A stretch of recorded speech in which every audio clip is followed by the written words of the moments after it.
Hey everybody, today in front of me I have this REALME C35 smartphone, and in this video I would like to show how you can enable the separate number row on the keyboard on this device. So first of all you gotta do is open up the settings.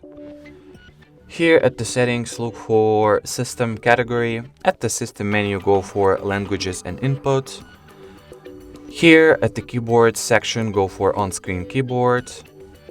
Choose the keyboard that you're using. By default, it's always going to be the Gboard.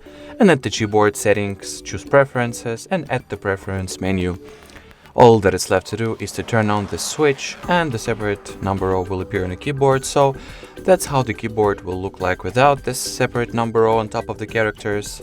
And once we turn the switcher on,